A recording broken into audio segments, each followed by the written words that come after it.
I'm Ifeyinwa Frederick. I studied classics at Robertson College and now I'm the co-founder of Chuku's, the world's first Nigerian Tapas restaurant.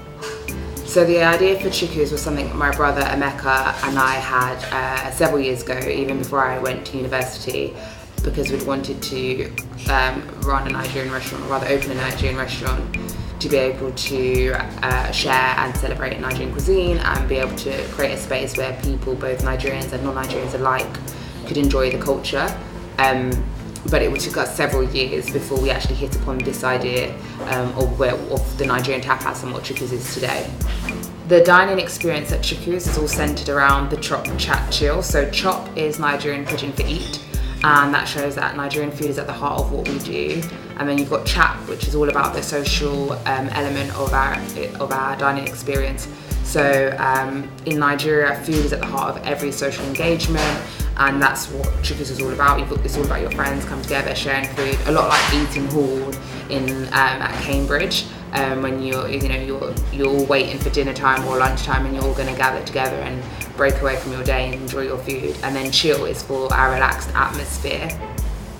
So we wanted to create a place that would whisk people away from their everyday to day. And I think after doing 3 years at Cambridge, I think it was only when I graduated that I really learned how to chill, and I really believe in its importance in a busy schedule. And so I wanted to create a place where people can unwind with us. Order! The business had been going for about 2.5 years when I found out that I'd been recognised in Forbes as one of their 100 female founders to follow in Europe. It was very surreal, quite like a massive surprise to me.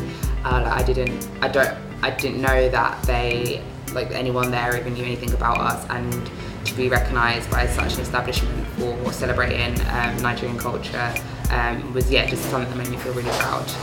I studied classics at Cambridge, which isn't necessarily obviously linked to what I do now as a restaurateur, but there was a moment in between where it was really helpful because I was teaching English both in Martinique and then again in French. And actually when you've got your French teacher asking you to be able to explain whatever the demonstrative pronoun is, having the Latin background where you actually know what the demonstrative pronoun is, and so you can identify that in English, really helped in being able to understand all the grammar points to be able to teach that, and being able to break down and understand the roots. That was really helpful.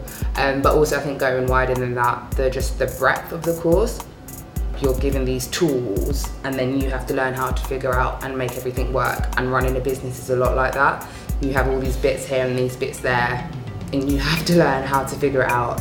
And I think doing 3 years at Cambridge, doing such a degree, gave me the confidence to step into something I didn't really know, because I didn't really know what I was doing for a lot of the time while I was studying, but I just kept going with it, and it worked out okay in the end. One of my courses was in ancient philosophy, and then by the end that was what I was doing for the majority of my course, and I just found that access to that world and the way of thinking there quite calming. And so actually now in running the business, I find that I read a lot of ancient philosophy, and which just helps with me chill out and calm down. Getting involved in lots of activities whilst at university is so important, because I think you learn things about yourself and you discover things about yourself that you don't even know, and actually you become comfortable with trying new things, which then I think I've carried on with. So while I was busying myself with Chuku's, in my spare time I started writing.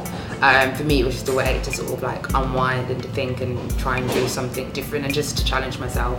I'd always wanted in the back of my head to write a play whilst I've been at uni, but I'd always thought I couldn't. So I took on the challenge and I just took it on, and then I was accepted on this writers lab, and then 9 months later I'd written this play called The Hose, and now that's going to be on at the end of this year at Hampstead Theatre. And so The Hose is a story about 3 black women on holiday in Ibiza.